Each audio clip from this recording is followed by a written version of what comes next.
bracket being Pendulum Magician's Electromite Turbo from back in the day. So keep in mind, this Pendulum deck is from 2018, so that means that it's using the Master Rule 4 mechanics. So, you know, you can't, like in Master Rule 3, special summon your Pendulums, your face-up Pendulums from the extra deck into your regular main monster zones. You need to go for your link monsters first, right? You know that mechanic. Not too many people were a fan of that. It is what it is. So we're going second, and what is the 3 back row? And the PK Fire deck is not running that many traps, but you saw that there's 3 Fog Blades. Obviously, Electromite is a very strong card to hit off a Fog Blade. Fiendish Chain, Breakthrough Skill, Effect Fail, or negate the effect. Also, what is it? The monster cannot be attacked, nor it also cannot attack. Yeah, if it's equipped with Fog Blade. So I don't think, especially in game number 1 pre-side deck, that PK Fire is running Spell and Trap Destruction. Bar, you know, Beatrice sending one of the Burning Abysses that bounces, but against Pendulum, that doesn't really matter. So we get out 4 decks, again, basically one of these decks, power monsters, powerhouses, negations. Sadly, 4 decks upon summon only bounces back monsters in attack position, so keep that in mind. Norito, at first I was like, well, I remember Norito and Norito being able to negate spells, I thought. But then upon reading it, I was like, oh, it negates traps as well. I don't know, from back in the day. Remembered it always that it negates spells, only negates spells, but not the case. So Burning Abyss does Burning Abyss stuff, Dante stall, Beatrice stall, and then, you know, recurring stuff with Seer, etc. But my Omni, what was about to say, double Omni negation, they definitely held out. It's only one Omni, but you know what. Double Fog Blade does help them out, though Seer is getting destroyed, so why are you doing this? Let me see. Oh, you okay. Yeah, I guess this kind of makes sense. You're popping one of my scales. Over Dragon is probably the better one, the lower scale. I should recheck actually, like how many Pendulum Magicians this particular deck was running with, you know, lower scale, high scale. But, I mean, hitting Oath is probably a little bit better. I mean, drawing Wisdom Light doesn't really matter, or it would not really matter that much. Then keeping, well, I guess you could go for, what is it?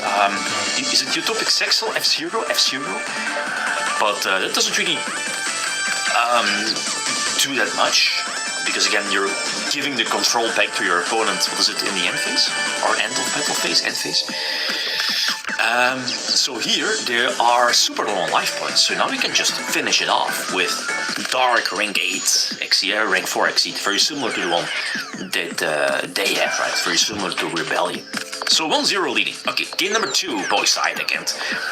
As I've read through the comments, you know, Burning Abyss, PK Fire, as we've seen in the previous season as well, it's the same decklist, first place decklist by the way, that they stole a lot of games thanks to Anti-Spell, even though it's not searchable.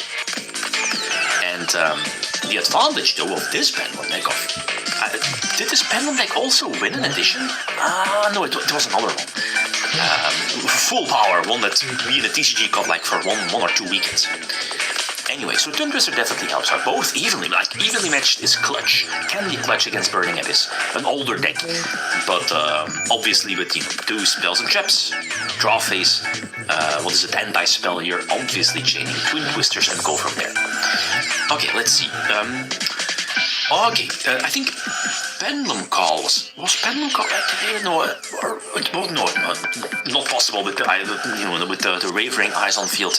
Keep in mind that what is it? Chronograph Magician is not a Chronograph Sorcerer is not a magician, but what is it? The Time Star, Time Gazer. Always mix those up.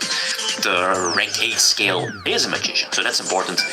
So we go for Ignister. And that's I guess another advantage that again the more recent deck here being Pendulums has over Beatrice's deck, that there are some main deck outs to Beatrice to get you out of the lock.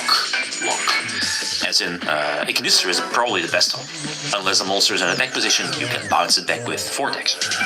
Okay, game number 3. They open okay-ish. Again, standard Dante things, then not milling one of the Phantom Knights to search Fog Blade is kind of big. So let's see. So obviously no Anti-Spell.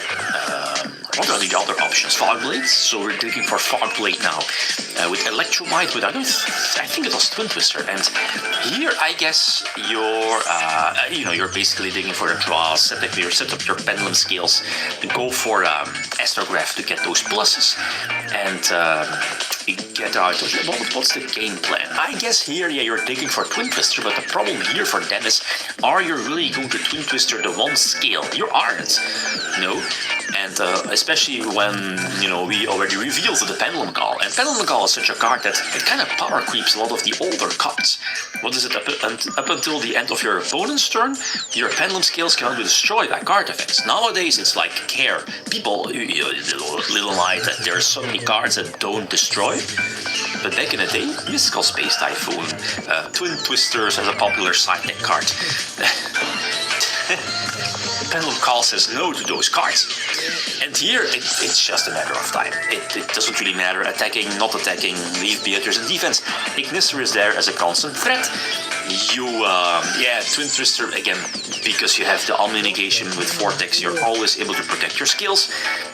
Go for Electromite, the second copy, by the way. Yeah, 2 copies, and there's also the Fusion, the one that's banned, no? I think so. Well, it's able to copy Electromite and go from there.